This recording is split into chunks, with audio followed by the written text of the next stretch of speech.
최근 저 PBR 종목이 뜨거웠습니다. 그리고 그 중에서도 뜨거웠던 저 PBR 종목을 꼽자면 단연 은행주를 꼽을 수 있을 것이고, 대중의 관심을 지금까지 받지 못했던 전력, 가스와 같은 공공서비스 업종도 저 PBR 기조와 함께 상승하는 모습을 보여주었습니다. 그리고 이와 같은 현상은 30년 전에 쓰여진 이 책에 고스란히 적혀 있었습니다. 이 책은 말합니다. 금리 인하의 기미가 보임에도 기업 수익은 대폭적인 감소가 예상된다. 이와 같은 역실적 장세 국면에서 매입해야 할 종목은 문자 그대로 업계 제1의 다. 이런 를 매입하는 건 연기금 등의 기관 투자가 일 것이다. 한편 가장 묘미가 있는 그룹으로는 금융 관련주, 재정 투융자 관련주, 그 다음으로는 전력, 가스, 철도, 부동산, 제약주 등일 것이다. 자, 여러분들 어떠신가요? 아마 여기까지만 들으셔도 어떤 분들은 일련의 퍼즐이 머릿속에서 맞춰지면서 이 책을 다시 펼쳐보실 것입니다. 그리고 딱딱 들어맞는 30년 전의 책 내용에 아마 소름이 돋으실 것입니다. 연기금을 비롯한 외국인, 기관 투자자들은 이미 주식시장의 흐름에 맞춰 움직이고 있습니다. 어쩌면 저 PBR 때문에 상승이 나온 것이 아니라 상승이 나올 시점에 저 PBR 이슈가 뜬 것일지도 모르겠습니다. 가치 투자의 영원한 대부이자 지금까지도 존경받는 전설적 투자자 존 템플턴 경은 영화에서 가장 값비싼 한마디는 이번에는 다르다이다 라고 말했습니다. 즉 이번에도 결국 같다, 역사는 반복된다 라고 말한 것이죠. 그렇다면 이제 우리에게 중요한 것은 지금 장세에서 모아가야 할 종목, 즉 다음 장세에서 3배에서 5배 이상 상승할 종목일 것인데요. 역시 이 책에 아주 자세히 나와 있습니다. 저는 여러분들이 이 책을 매수하여 보유하신 후 두고두고 읽어보실 것을 강력히 추천드립니다. 이 책을 암기하실 정도로 읽어보시고 투자에 활용하시어 큰 수익을 내셨으면 합니다. 그리고 이 책을 다룬 오늘 영상이 여러분들의 수익을 극대화하는 데 도움이 되었으면 합니다. 반복되는 역사 속으로 빠져들어가실 준비 되셨나요? 영상 시작해보도록 하겠습니다.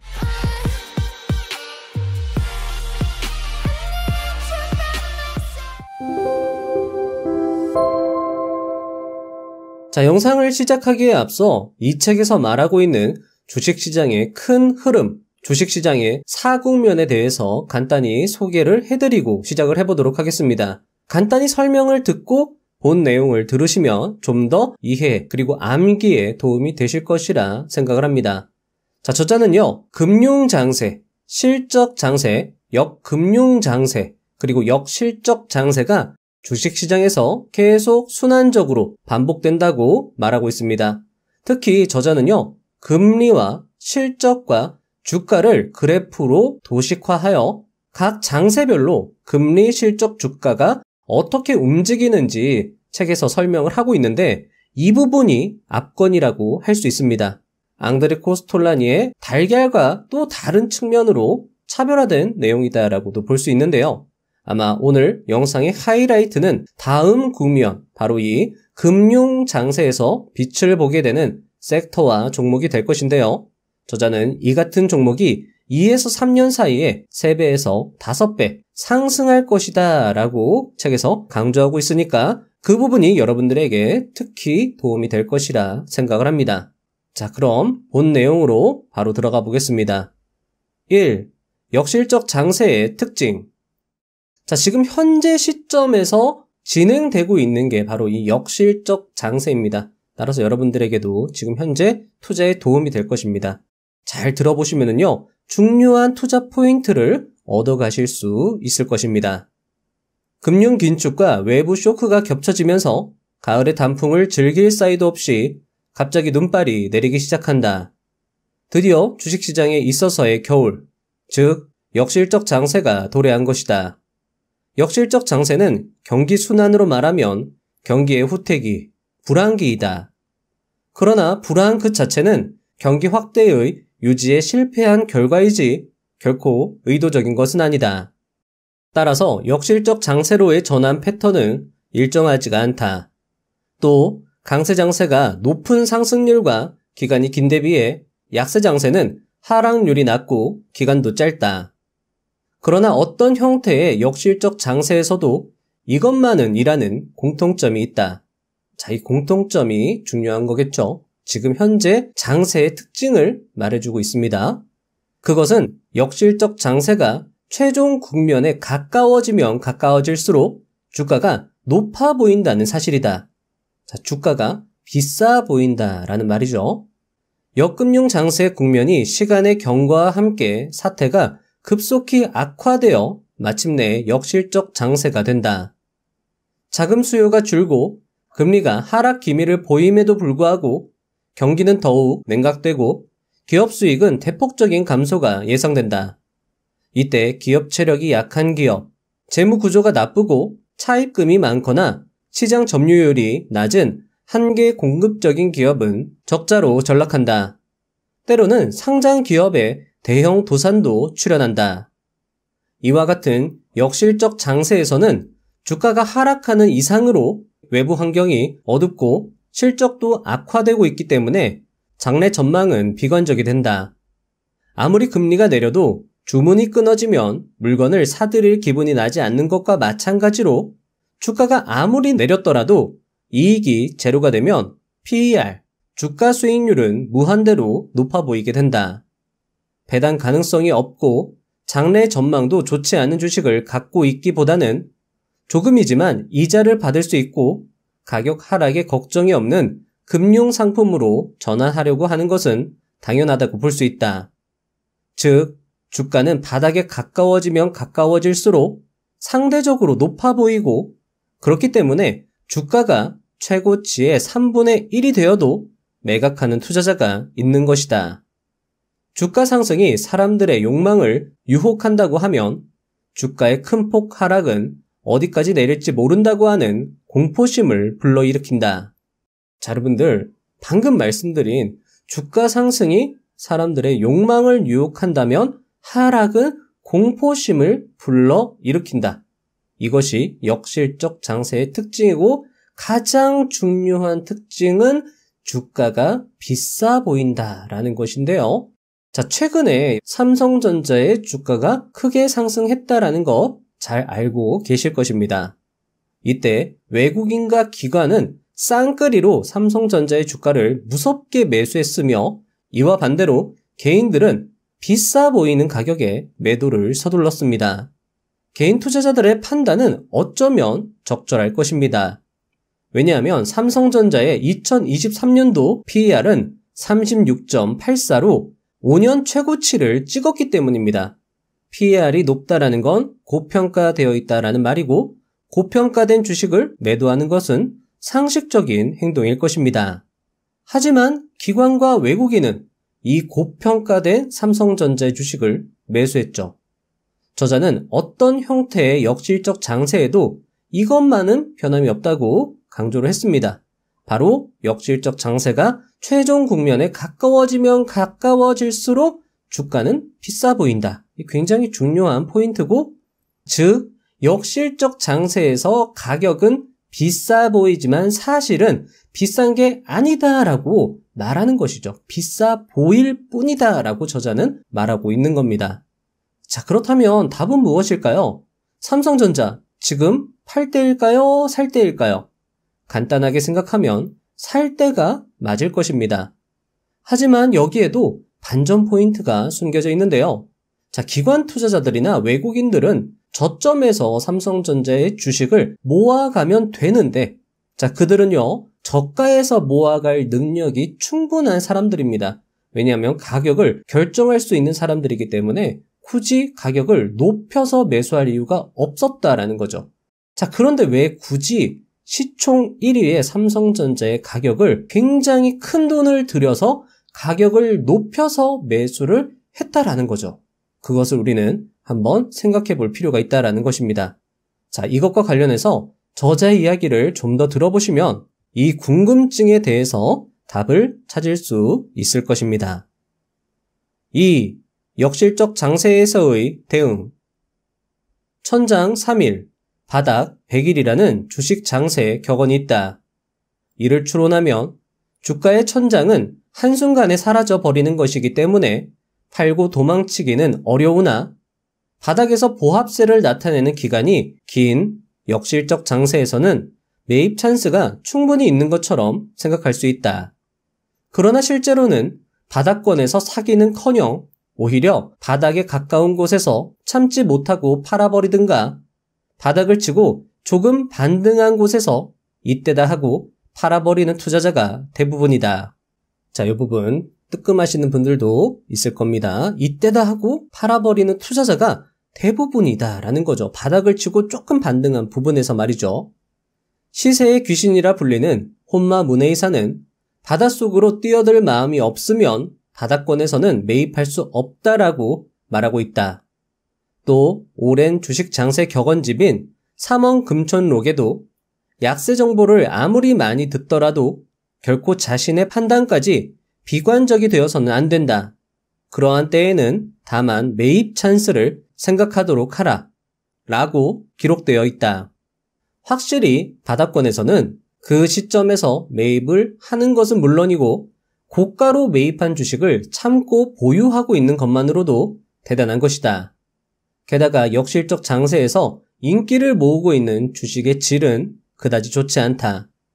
이러한 환경 하에서는 매집설 등의 불확실한 재료로 투기꾼들이 개입하는 그러한 종목이 상승하고 있기 때문이다. 자, 여러분들 이 부분도 굉장히 중요한 포인트죠. 지금 역실적 장세에서 인기를 모으고 있는 주식의 질은 그다지 좋지 않다. 자, 그리고 나서 그 다음 대목이 중요합니다. 그러나 역실적 장세 국면에서 매입해야 할 종목은 이러한 종목이 아니라 업계 제1의 문자 그대로 우량주인 것이다. 이들 우량주라 불리는 종목은 평상시의 투자 대상으로서는 그다지 묘미가 있는 주식은 아니다. 왜냐하면 이름 그대로 우량 기업으로서 주가는 그 나름대로의 평가를 받고 있기 때문이다. 그러나 주식 장세가 바닥권에 있을 때는 우량주, 즉 재무 구조가 우수하고 경쟁력도 강하고 업계 톱의 위치에 있는 이들 종목을 매입할 찬스라고 하면 바로 쇼크 재료로 모든 주식이 폭락하는 국면이나 이와 같은 주식시장의 장기 불황 국면밖에 없는 것이다. 이때는 계속하여 하락하면 물타기를 하여 장기 보유할 작정으로 매입하는 인내력이 필요하다. 이 시점에서 소량이기는 하나 우량주를 꾸준히 매입하는 것은 보통 장기 보유를 목적으로 하고 있는 연기금 등의 자금을 운용하는 기관 투자가일 것이다. 자, 지금까지의 저자의 말을 한번 종합해 드리도록 하겠습니다. 자, 역실적 장세에서는 주식시장이요, 찐 바닥이 형성이 되고 우량주를 매입할 찬스가 역실적 장세에서 나온다라는 거죠. 자, 하지만 우량주를 매입해서 당장의 재미는 보지 못할 것이다 라고 말하고 있습니다. 그래서 대다수의 투자자들은 조금의 반등이 나오면 이때다 싶어서 매도를 한다라는 거죠. 당장의 재미를 보지 못하니까. 자, 하지만 이때야말로 우량주를 매수할 수 있는 절호의 기회이며 이런 경우에는 떨어지더라도 물타기를 해서 우량주를 매수해야 된다. 그리고 이런 우량주를 꾸준히 매입하는 건 연기금 등의 기관 투자자다라고 저자는 말하고 있는 거죠. 자, 저자의 말대로라고 한다면 지금이 삼성전자와 SK하이닉스 등의 우량주를 모아갈 절호의 기회라고 말할 수도 있을 겁니다. 자, 그렇다면 과연 연기금은 현재 어떤 종목을 담고 있는지 궁금해지는 부분인데요. 2024년 3월 21일자 파이낸셜 뉴스를 참고하여 말씀을 드리자면요. 참고로 해당 자료, 지금 보여드릴 자료는 참고 자료입니다, 여러분들. 투자의 책임은 본인에게 있음을 미리 말씀드립니다. 자, 이 자료는 한국거래소의 데이터를 기반으로 한 건데요. 자, 지금 현재 연기금은요, LG화학을 필두로 포스코 퓨처엠, 현대차, 신한지주, 하나금융지주, 삼성 SDI, 삼성생명, 한국전력, LG에너지솔루션, LG생활건강의 주식을 꾸준히 매수하고 있는 걸 확인할 수 있습니다. 자, 섹터로 분류하자면요, 석유화학 관련주 하나, 자동차 관련주 하나, 재정금융 관련주 3종목, 공공유틸리티 관련주 하나, 2차 전지 관련주 3개, 생필품 관련주 하나, 이렇게 되는데요. 가장 많이 매수하고 있는 섹터는 금융 관련 섹터 3종목, 2차 전지 섹터 3종목이고요. 가장 많이 매수하고 있는 단일 종목은 반도체도 아니고요. 2차 전지도 아닌 석유화학 관련주인 LG화학이다 라는 게 의외라는 거죠. 자, 그런데 여기엔 굉장한 복선이 숨겨져 있는데요. 진짜 기관과 외국인이 천상계 투자자인 것이 여실히 여기서 드러나게 됩니다. 자, 그 이유는 조금 있다가 저자의 이야기 속에서 답을 찾을 수 있을 것입니다. 자, 참고로 LG화학의 주봉 차트를 한번 가져와 봤습니다. 자, 주봉 차트상 지금 현재의 구간은 저점 구간인 것을 확인할 수 있고요. 약 3, 4년 전에 돌파했던 이 가격대가 지지되고 있는 걸 확인할 수 있습니다. 자, 왜 연기금이 현재 이 종목을 대량 매수하고 있는지 어느 정도 이해가 되는 부분이고, 가격 지지의 주체는 또는 가격 지지의 세력은 연기금이다 라고도 볼 수 있을 것 같습니다. 3. 역실적 장세가 찐바닥. 역실적 장세의 전 단계인 역금융 장세에서 주가는 큰 폭으로 하락한다. 그리고 역실적 장세에서는 앞서의 저가를 한 단계 더 끌어내린다. 이것이 통상적인 주식 장세 바닥 진입 패턴이다. 자, 책을 읽어보신 후에 이 표를 다시 보시면서 여러분들 리마인드 해보시면 좋을 것 같은데요. 자, 이거는 제가 임의로 작성을 한 것이고 정리를 한 거고요. 여러분들 나름대로 이런 표를 만들어서 정리를 따로 해보시면 더 기억에 남을 거라 생각을 합니다.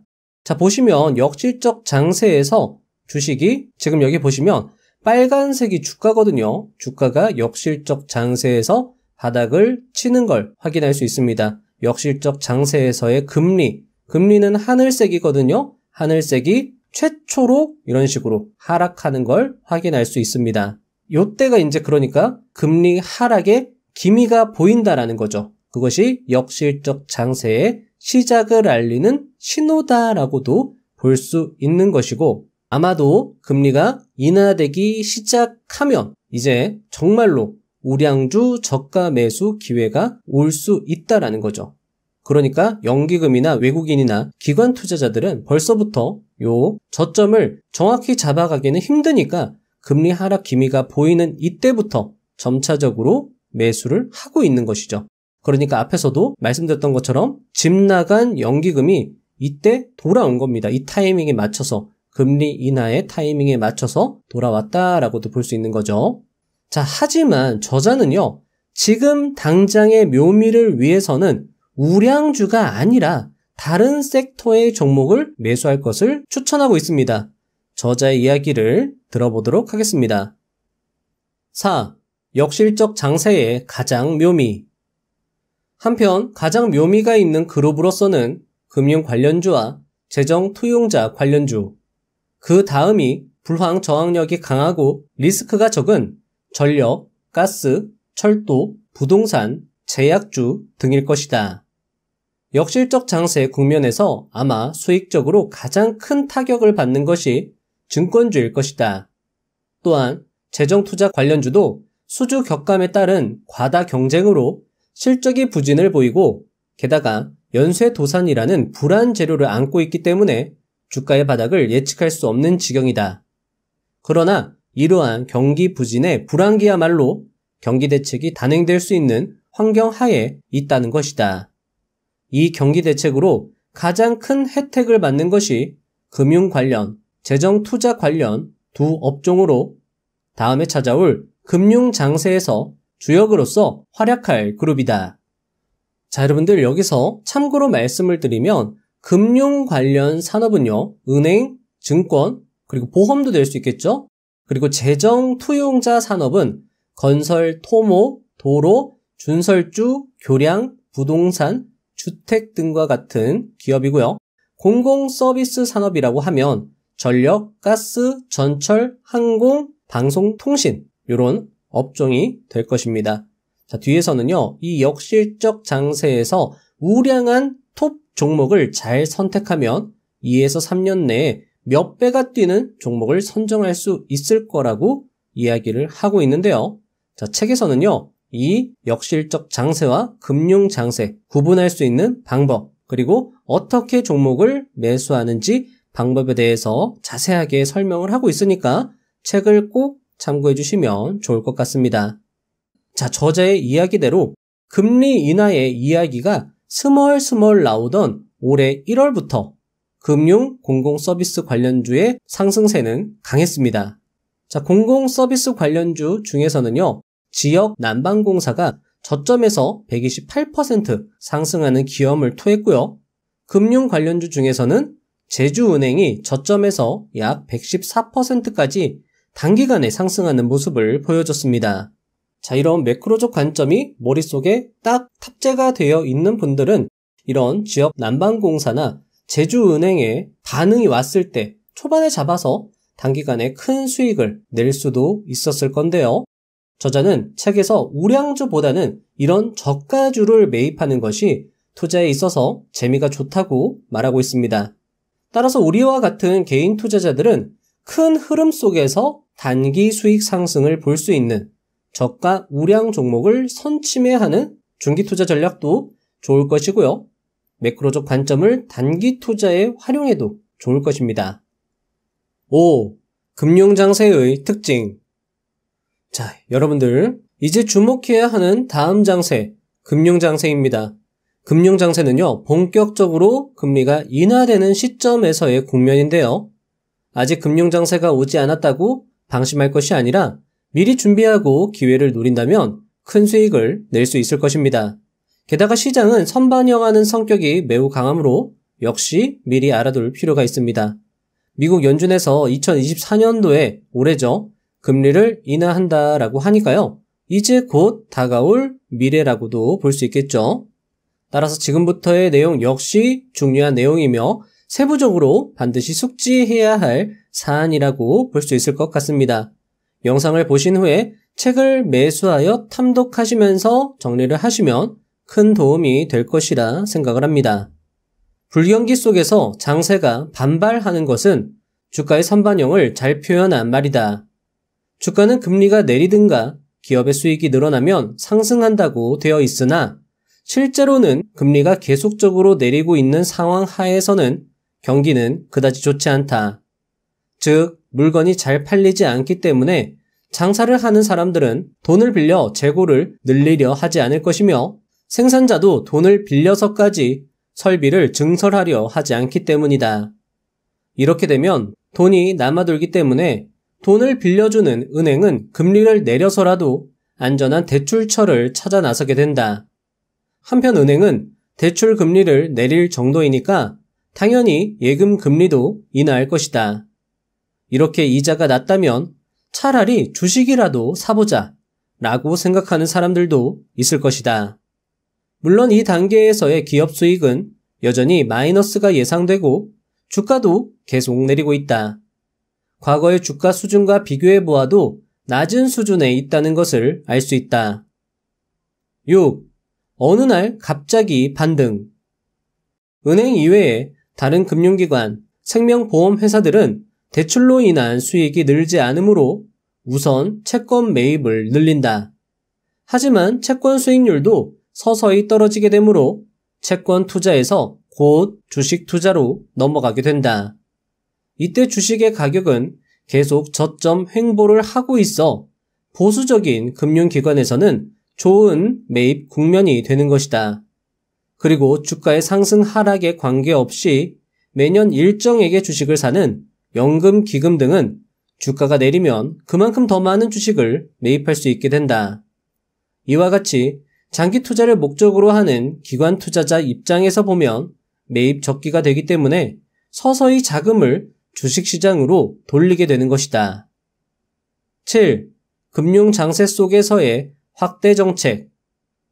아무리 금리가 내려도 경기가 활성화되지 않으면 정부가 나선다. 주택 투자를 크게 늘리고 다리, 도로 등 공공 투자를 확대한다. 이렇게 해서 불경기로 실업자가 늘어났다든가 중소기업은 물론 대기업의 도산이 화제가 되고 상장 기업의 배당 감소 및 적자 전환 발표가 계속되고 있음에도 불구하고 이 부분이 중요합니다. 계속 안 좋은 소식이 있음에도 불구하고 하락세를 지속하고 있던 주식시장이 갑자기 바닥을 친 것처럼 반등하기 시작한다. 자, 여러분들, 여기서의 포인트는요, 이자 하락으로 경기를 부양시키려고 하지만 사실 사람들의 어떤 심리 자체가 굉장히 꽁꽁 얼어있기 때문에 소비가 줄고 기업 역시도 굉장히 손을 움츠릴 수밖에 없다라는 거죠. 그러니까 이자를 계속 내리고 있는데도 주가나 어떤 경기나 이게 회복되지 않는다라는 거예요. 자, 그런데 주가의 반등에 기폭제 역할을 해주는 게 무엇이다라고 저자는 이야기했죠? 바로 정부의 개입이다라는 겁니다. 정부가 개입을 시작하면 그때부터 실업자가 늘고 도산을 하고 적자가 계속되고 배당 감소가 됨에도 불구하고 어느 날 갑자기 주식이 단숨에 반등한다라는 거죠. 그리고 그 이면에는 기관 투자자들이 계속 주식을 매입을 하고 있었다라는 거예요. 자, 기관 투자자들이 주식을 계속 매입을 하고 있으니까 매수세는 늘어나는데 매도세는 점점 줄어들고 어느 임계점을 돌파하는 그 순간에 주가는 매도세가 말라버려서 단숨에 반등을 시작한다라는 거죠. 뒤에서도 나오지만 경기가 좋을 때보다도 이 금융 장세에서의 이 반등세가 엄청나게 강력하다라는 겁니다. 자, 여러분들 이 부분도 굉장히 주의해 주셔야 됩니다. 이거 중요합니다. 이 시점의 반등은 이상 반등으로, 자, 여러분들 이상 반등이라는 건 이해가 되지 않는 반등이라는 거예요. 사람들이 의심하는 반등이라는 거죠. 그래서 일부 투자자는 매도하지만 주식시장이 계속 상승하면 매도했던 투자자들은 당황하며 추격 매수에 동참한다. 그렇게 주가는 더 크게 상승한다. 자, 여러분들, 금융 장세, 금리가 계속 인하되고 있는데 거기에 정부가 개입해서 계속 노력을 하고 있다라는 거죠. 그런데 인식은 좋지 않습니다. 굉장히 비관론이 팽배해 있다라는 거죠. 그런데 갑자기 주가가 반등합니다. 사람들은 이해할 수 없죠. 이 반등이 잠깐의 반등이라고 인식하고 매도한다라는 거예요. 지금까지 목말랐던 상승세가 나왔기 때문에 참지 못하고 매도하는데 그때 매도하면 안 된다라는 겁니다. 그때부터 주가가 굉장히 크게 상승한다라는 거죠. 8. 자, 이 부분 중요합니다. 금융장세에서의 매수산업. 금융장세에서 기업의 실적은 좋지 못하므로 매도세가 주류를 이룬다. 매수해야 할 때임에도 공포감에 못 이겨 인내하지 못하고 팔아버리는 사람들이 많다. 따라서 이런 시기에 최대 임팩트를 주는 산업은 금융, 재정, 투용자, 공공서비스 분야이다. 그리고 이 중에서 가장 좋은 투자처는, 자, 여러분들 가장 좋은 투자처는 금융 관련주를 꼽을 수 있을 것이다. 은행, 증권 관련 기업은 자금 조달 비용이 하락함으로써 대출금의 마진폭이 확대되고 채권시장, 주식시장, 양선물 시장에서의 거래량 급증으로 수수료 수입 또한 증가하게 된다. 그리고 이전부터 보유하고 있던 채권의 가격이 상승하여 평가이익이 커진다. 2중, 3중 플러스 요인이 발생하므로 금융 장세는 금융 관련주 장세라고 해도 좋을 정도이다. 금융 관련주와 함께 금융 장세에서 인기를 모으는 것은 재정 투용자 관련주이다. 금리를 내리더라도 기업은 생산과 재고를 늘리지 않는다.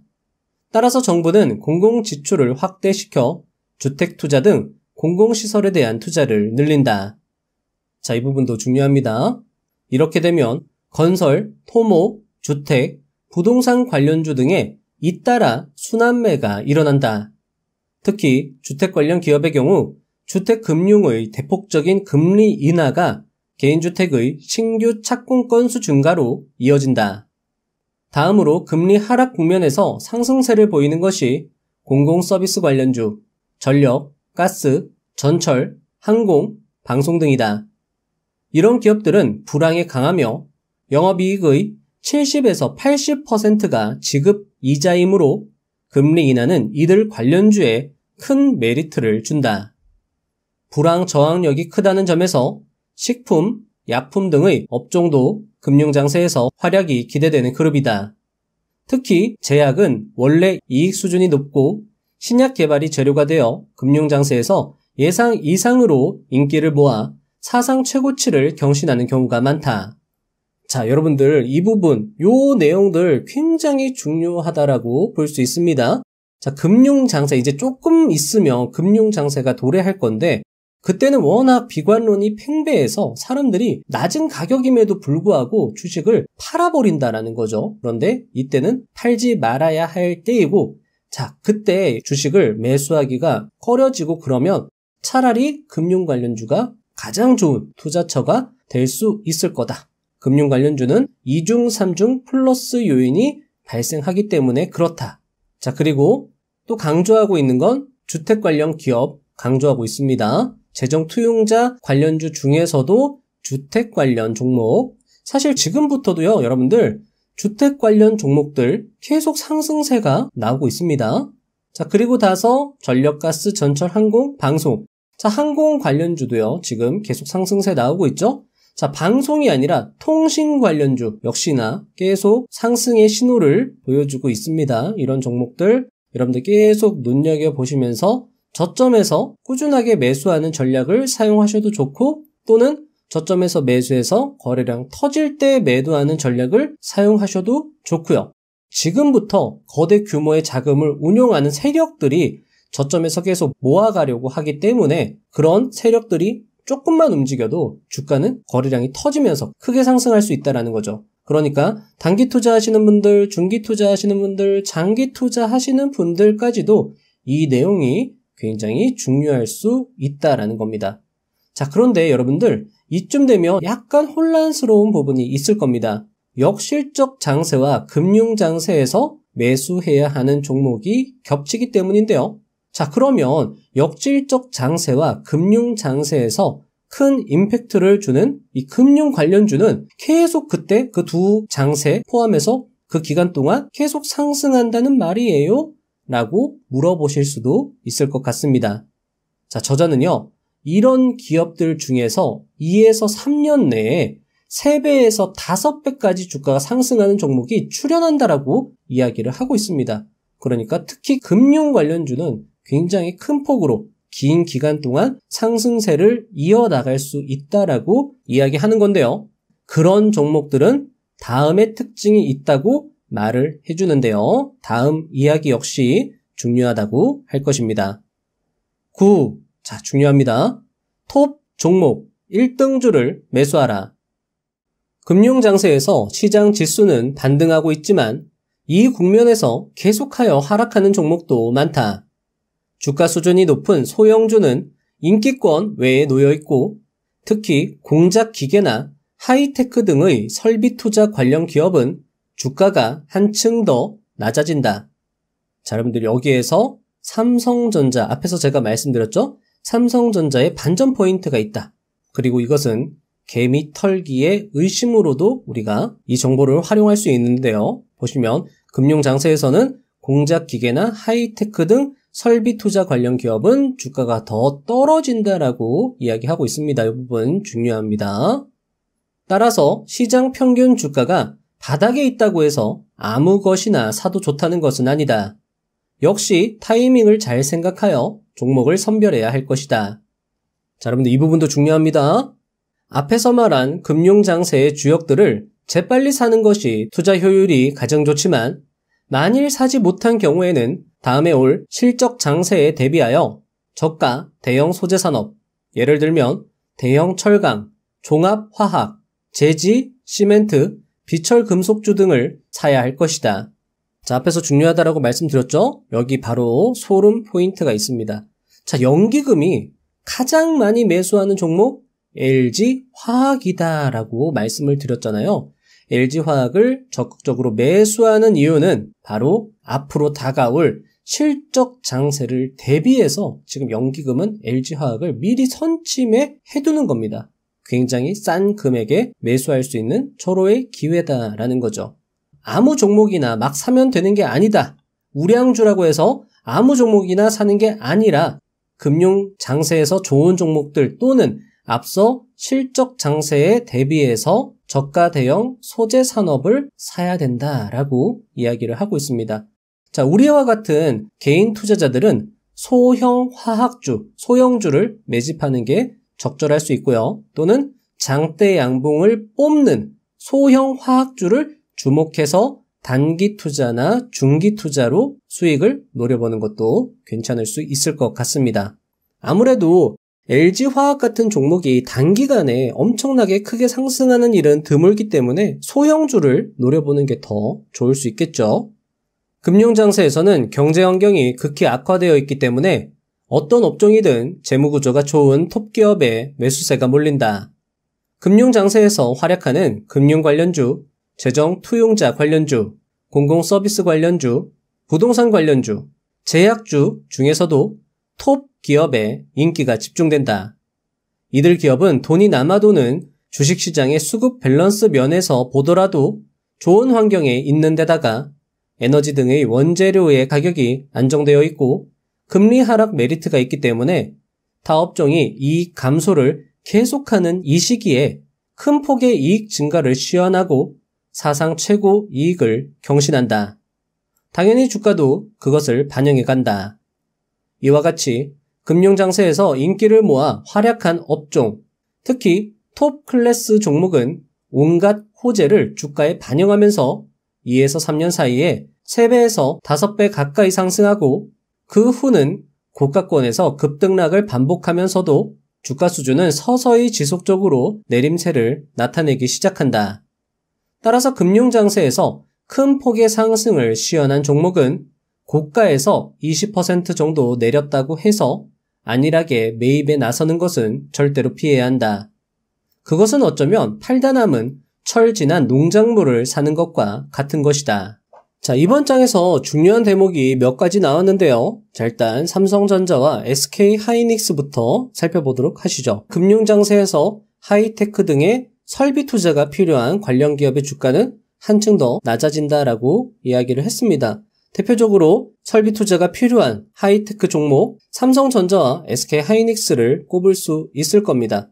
자, 지금 현재 삼성전자 사기에 적기가 맞습니다. 일단은 괜찮은 가격은 맞다라는 건데 상승하기까지는 꽤 시간이 더 걸릴 수 있다라는 것이고, 자, 지금 현재는 역실적 장세로 볼 수 있는데 금융 장세에 들어서면 이 삼성전자나 SK하이닉스의 주가는 더 떨어질 수도 있다라는 거죠. 자, 그러면 왜 외국인이나 기관은 삼성전자를 그렇게 높은 가격에 매수한 것인가? 이것에 대해서 이제 힌트를 잡아낼 수 있는데, 자, 어쩌면 많은 투자자들의 본전 심리를 일부러 자극해서 그 가격까지 높이 띄워놓은 겁니다.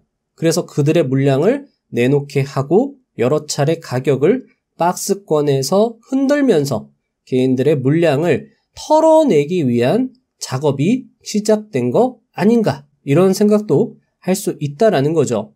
자, 실제로 주위에 여러분들 주위도 한번 둘러보시면 이번에 삼성전자 크게 상승했을 때 매도를 고민했던 사람들 많았을 겁니다. 자, 그리고 다음 실적 장세를 위해서 저가 대형 소재 산업을 매수하라 라는 저자의 의견도 귀담아 들을 수 있을 겁니다. 대형 철강, 종합, 화학, 제지, 시멘트, 비철금속주, 이런 것들이 될 수 있는데요. 자, 지금부터도요, 관련 종목들 중에 일부는 큰 상승세를 보여주고 있기도 합니다. 자, 그리고 또 주목해야 할 종목이요, 연기금이 매수하고 있는 금융 종목 2가지일 건데요. 자, 일단 금융 관련주 중에서 연기금이 가장 많이 매수하고 있는 신한지주의 차트를 한번 보여드리도록 하겠습니다. 자, 이건 투자 권유가 아니라 참고 자료로 말씀을 드리는 겁니다. 자, 신한지주 같은 경우에도요, 이런 식으로 횡보하다가 최근 들어서 이평선이 정배열하면서 저점 높아지면서 상승 추세 움직임 보여주고 있고요. 하나금융지주 같은 경우에도요, 역시 상승 추세. 지금 보시면 신한지주보다도 저점이 견고하게 받쳐지면서 10일 이평선을 타면서 상승하는 움직임 보여주고 있고요. 삼성생명 같은 경우에는 단기간에 굉장히 크게 상승했다가 조정이 발생되고 있는 모습을 보여주고 있습니다. 자, 이 세 기업 중에서 추세적인 관점에서 가장 우수한 주가 움직임을 보이는 종목을 꼽자면 하나 금융지주를 꼽을 수 있을 것 같습니다. 10. 역실적 장세 및 금융장세 정리. 마크 트웨이는 역사는 그대로 반복되진 않지만 그 흐름은 반복된다라고 말했습니다. 따라서 책을 통해 큰 흐름을 머릿속에 암기하고 현 시대의 장세 흐름에 맞춰서 투자하는 게 필요할 것인데요. 예를 들어 공공서비스 기업의 대표주자 한국전력에 투자를 하는 것보다는 현재 AI 이슈와 맞물려서 세계적으로 수요가 증가될 것이다 라고 예상이 되는 변압기 관련 종목 또는 신재생 에너지 관련 종목에 투자를 해본다던가 또는 책에서 나온 공공서비스 섹터 중에 하나인 방송 섹터보다는 6G와 연계된 통신 섹터에 투자를 해본다던가 이런 식이 될 수 있을 것 같습니다.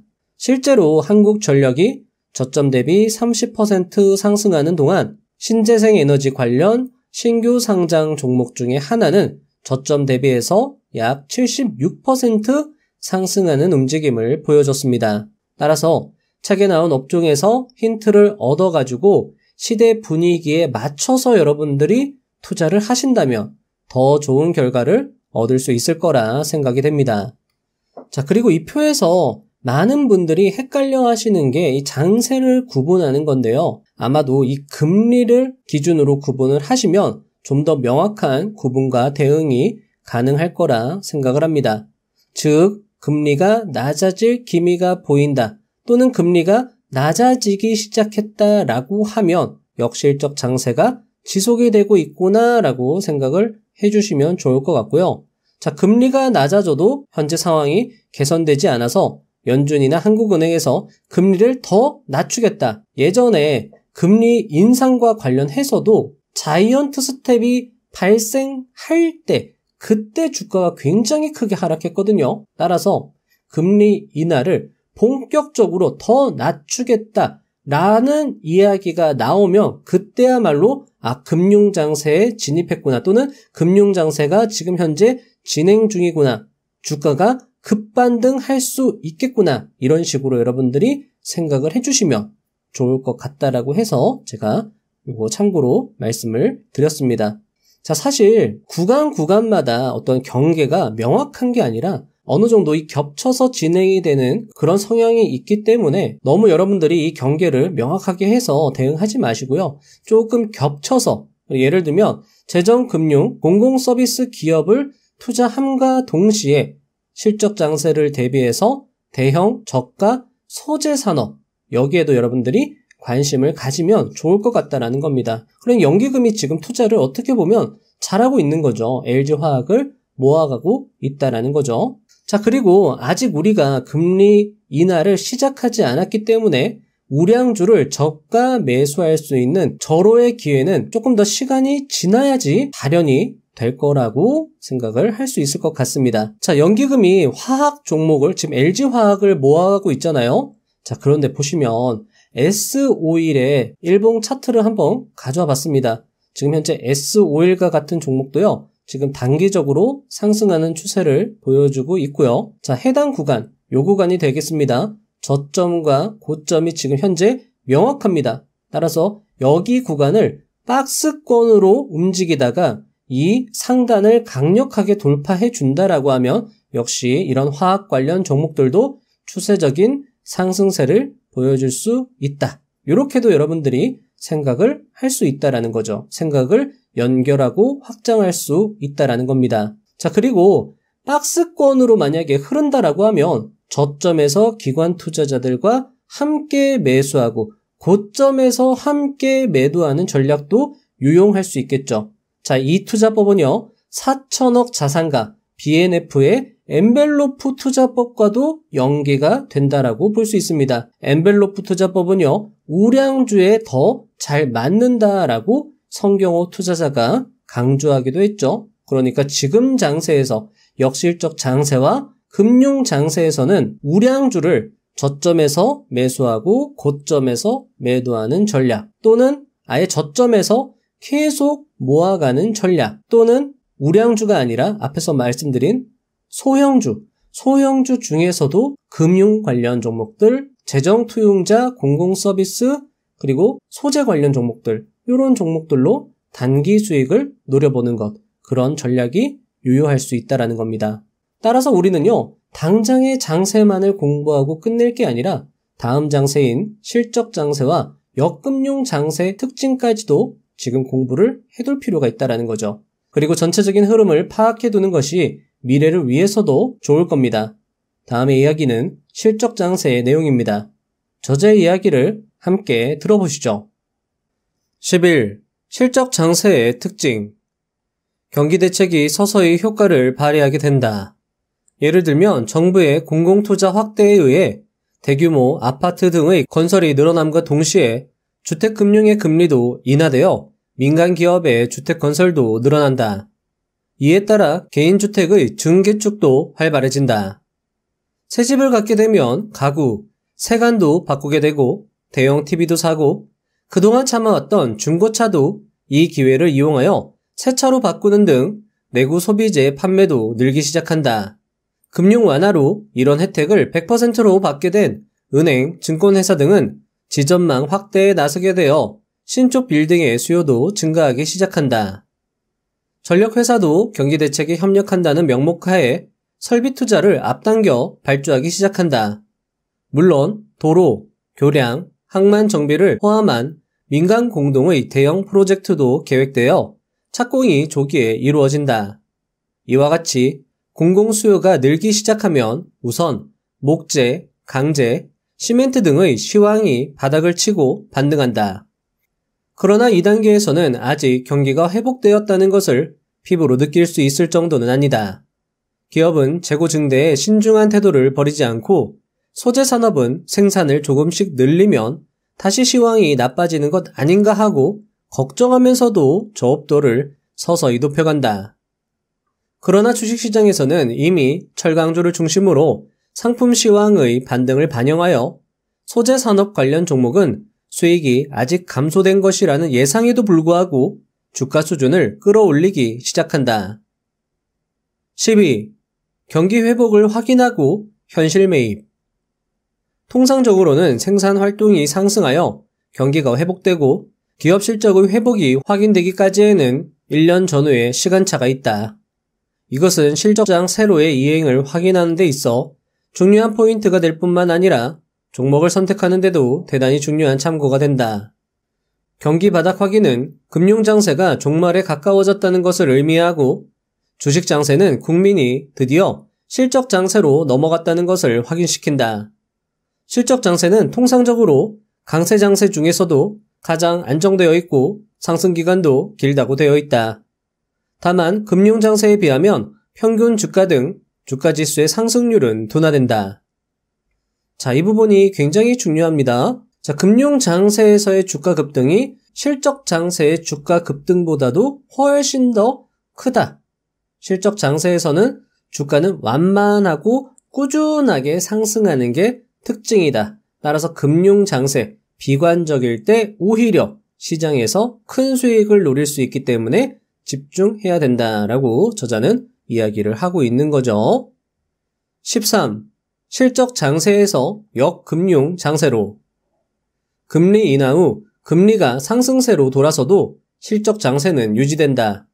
그만큼 실적 장세의 생명력은 길다.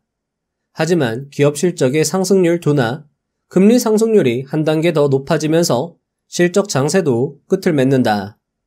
실적 장세의 초반은 소재산업, 후반은 가공산업이 주도한다.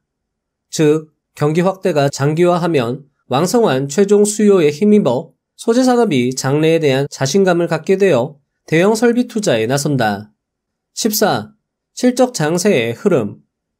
대형, 저가주 그룹에서 오히려 경기 변동의 영향을 받기 쉽고 경기가 나빠지면 곧바로 실적이 악화되는 업종, 미국에서 말하는 순환주가 투자 효율이 높다. 이러한 업종의 대부분은 가공도가 낮은 소재산업이다. 기타 업종에서도 재무구조가 좋지 않고 기술면이나 판매력에서 떨어지는 삼류 기업이 이 국면에서는 가장 인기가 높다. 이러한 기업을 한편으로는 한계 공급적인 기업이라고 한다.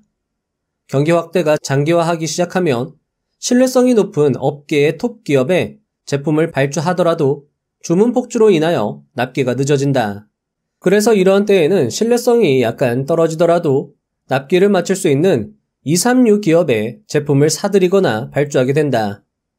이것을 자본 규모별로 보면 철강, 화학, 비철금속과 같은 대형주가 주류를 이루고 주가 수준에서 보면 저가주 그룹이 대부분이다. 이 두 가지의 조건을 채우는 종목군은 대개 대량 매매가 가능하다. 실적 장세의 초기엔 단가가 낮을수록 가격 상승의 찬스가 많고 소재 산업을 중심으로 30%의 업종만이 상승하기 때문에 오히려 철강, 화학, 제지, 비철금속, 해운 등의 시황 관련 종목에 집중 투자하는 것이 투자 효율이 좋다. 따라서 대량의 자금으로 주식을 매매하는 기관 투자가에게는 유동성이 높다고 하는 점에서 대단히 매력이 있는 그룹이라 할 수 있다. 왜냐하면 이 국면에서는 여전히 자금 익령 현상이 계속되고 있어 법인이나 금융기관의 여유 자금이 주식시장으로 흘러들어오고 있기 때문이다. 그러나 한편으로 경기 확대가 장기화하여 상품 시황이 좋아지고 소재 산업의 실적 전망의 과거 최고 수준에 달하는 그러한 상황 하에서는 당연히 물가는 서서히 상승하기 시작한다. 게다가 수그러들지 않은 강력한 최종 수요에 힘입어 당초 설비 투자에 신중한 자세를 보이고 있던 소재 산업도 생산 증가로 이어지는 대형 설비 투자에 나선다. 여기서 비로소 거액의 자금 수요가 생겨나게 된다. 즉, 물가 상승에 더하여 금융시장도 약간 타이트한 상황이 전개된다. 게다가 무역 수지도 내수의 강력함을 반영하여 수입이 증가하여 전체 흑자 폭이 축소되든가 월간 베이스로 적자로 전환되기 시작한다. 이렇게 되면 자국의 화폐 가치도 서서히 하락하지 않을 수 없다. 따라서 수입 물가가 상승하게 된다. 이에 따라 인플레이션을 우려하는 은행이 예방적인 금융 긴축 정책을 취할 수 있는 환경이 거의 조성되게 된다. 15. 고수익 중소형주로 인기가 옮겨간다. 실적 장세의 소재 산업에서 가공산업 또는 대형 저가주에서 중소형, 중고가주로의 바통 터치는 경기의 최고조, 물가 상승, 인플레이션 우려에 따른 은행의 예방적인 긴축 정책의 실시, 구체적으로는 최초의 재할인율 인상을 계기로 전개된다. 자, 여러분들 이거요. 여러분들 꼭 암기를 해주시면 좋을 것 같습니다. 자, 일련의 과정들이 하나의 어떤 스토리로 연결이 되고 있죠. 자, 금융장세에서는 금리가 낮아짐에도 불구하고 비관론이 팽배하게 되는데 그럼에도 불구하고 기관 투자자들이 굉장히 강력하게 매수를 하고 있기 때문에 주가는 급반등하기 시작한다라는 겁니다. 그러면서 실적 장세를 대비해서 소재 산업이 인기가 많아지는 거죠. 그러면서 건설 경기가 활성화되면서 목재, 강재, 시멘트 이런 업체들이 바닥을 치고 반등한다라는 겁니다. 자, 그런데요. 점점 경기가 이제 본격적으로 좋아지기 시작하는 이 실적 장세에서는 주가의 상승폭이 이때 금융 장세보다는 낮아집니다. 낮아지고요. 금리가 점점 높아지게 됩니다. 왜냐하면 사람들이 이제는 돈을 많이 쓴다라는 거예요. 많이 빌린다라는 거죠. 왜냐하면 이제 경기가 좋아질 거기 때문에 이 소재 산업에서 대규모의 설비 투자를 시작한다라는 거죠. 자, 그렇게 되면은 금리가 이때 실적 장세에 조금씩 올라가기 시작하고 인플레이션이 우려되기 시작한다라는 겁니다. 왜냐하면 이제는 사람들이 소비에 대해서 굉장히 관대해지기 때문에 수입도 증가하게 되고요. 자, 수입이 증가하게 되면 물가가 계속 상승하게 되는 거죠. 그렇게 주가가 긴 기간 동안 완만하게 상승하게 되고 금리가 조금씩 상승하기 시작하면서 인플레이션 우려가 굉장히 팽배해진다라는 거죠. 그러니까 이제 은행에서 긴축 정책을 할 수 있는 환경이 이 실적 장세에서 만들어진다라는 겁니다. 그래서 실적 장세의 초반에는 소재 산업이 중심이 되지만 후반에 가면은요, 소형 고가주 2에서 3류주가 인기가 좋다라는 거예요. 왜냐하면 톱 종목들이 이미 발주가 꽉 차 있기 때문에 2에서 3류주의 종목들이 인기가 좋다라고 이야기를 하고 있는 겁니다. 이런 일련의 과정들을 머릿속에 넣어두시면 투자하는데 한결 편할 것입니다. 그래서 실적 장세의 후반으로 가면 중소형주로 인기가 옮겨간다라는 거죠. 자, 그리고 이 부분도 굉장히 중요합니다. 자, 여기 보시면은요. 그 대신에 인기를 모으는 것이 성장성이 높은 중소형 고수익 종목이다. 경기의 장기적인 확대는 투자가에게 성장주 투자에 대한 확신을 깊게 한다. 히트 상품을 만들어내면 그 종목의 주가는 굉장히 크게 상승을 하고 무상증자나 배당 증가 등 주주에 대한 우대 조치도 기대를 할 수 있다. 그러니까 실적 장세의 후반부터 역금융 장세나 중간 반등 장세까지도 이 성장주의 주가 상승세가 굉장히 클 수 있다는 거죠. 대표적으로 예전에 사례를 말씀드리면 에코프로나 루닛이나 레인보우 로보틱스나 이런 종목들 수익은 나지는 않아요. 특히나 루닛이나 레인보우 로보틱스 같은 경우에는 현재 수익은 많이 내고 있지는 않지만 히트 상품, 시대 중심, 어떤 사람들의 기대감 이런 것들을 일으킬 수 있는 종목들의 주가 상승세가 굉장히 크다라는 거죠. 왜냐하면 이미 경기가 굉장히 좋았기 때문에 그런 성장주에 대한 신뢰도가 굉장히 높아진다라는 거죠. 그렇기 때문에 실적 장세 후반에 가면 굉장히 금리도 상승하고 인플레이션 우려도 높음에도 불구하고 이런 성장주의 주가 상승세가 굉장히 크다라고 저자는 강조하고 있는 겁니다. 16. 대세를 거스르지 마라. 대세를 거슬러 투자하는 것은 그만큼 리스크도 크다. 지금 어떤 종목에 투자하는 것이 좋은가를 생각하는데도 역시 주식시장 사국면 정도의 전략을 알아두는 것이 좋다. 이해할 수 없을 것 같은 움직임을 보이는 주식시장의 큰 흐름 속에서 몇 안 되는 보편성을 찾는다고 하면 그것은 경기순환과 주식시장 국면 추이이다. 마치며 아마 부자의 서원 채널을 예전부터 구독하여 들으신 분들이라면 해당 책은 약 1년 전 2022년도 8월경에 리뷰를 했었다라는 것을 아실 것입니다. 그때 분명히 책의 내용을 알았다고, 이해했다고 생각했던 내용인데 지금 보면 또 새로운 것이 참 신기합니다. 이 책을 보유하신 분들은 다시금 책을 펴서 살펴보시면 좋을 것이고 새롭게 해당 책을 매수하시는 분들은 밑줄을 그어가면서 꼼꼼히 읽어보시면 여러분들의 투자 실력과 수익 향상에 도움이 분명 될 거라 생각을 합니다. 설마 이번에도 같을까? 그럴 리가 없지. 이번엔 다를 거야. 라고 생각한다면 존 템플턴 경의 말처럼 우리는 큰 비용을 지불할지도 모르겠습니다. 어쩌면 많은 사람들이 이번엔 다를 거야 라고 생각을 할 때 이번에도 비슷할 거야 라고 생각하면서 역발상 투자를 실행해 보신다면 또 다른 통찰과 지혜 그리고 큰 수익을 얻을 수 있을 것이라 생각이 됩니다. 긴 영상 시청하시느라 수고 많으셨습니다. 긴 영상을 시청하신 만큼 여러분들의 투자 실력과 투자 경쟁력도 한층 성장하셨을 것이라 생각합니다. 아시아 배우 최초로 미국 영화배우 조합상 여우조연상과 영국 아카데미상 여우조연상을 수상했으며 대한민국 배우 최초로 미국 아카데미상을 수상한 윤여정님은 한 방송에서 이렇게 말했습니다. 많이 해. 많이 하는 사람을 이길 수는 없는 것 같더라. 라고요. 1시간가량의 영상을 지금까지 보신 분들은 많이 하신 분들입니다. 특히 부자의 서원 채널을 구독하고 시청하고 계신 분들이라면 그 누구보다 많이 하신 분들이라 할 수 있습니다. 여러분들은 성공의 자질과 태도를 가지신 분들입니다. 그러니 포기하지 않고 끝까지 노력하시어 큰 부와 여러분들이 원하는 삶을 쟁취하셨으면 합니다. 그리고 그 과정을 부자의 서원 채널이 뒤에서 응원하고 도움드릴 것입니다. 다음 영상도 알차게 준비해서 오겠습니다. 감사합니다. 부자가 되는 지름길로 저와 함께 달려가시죠.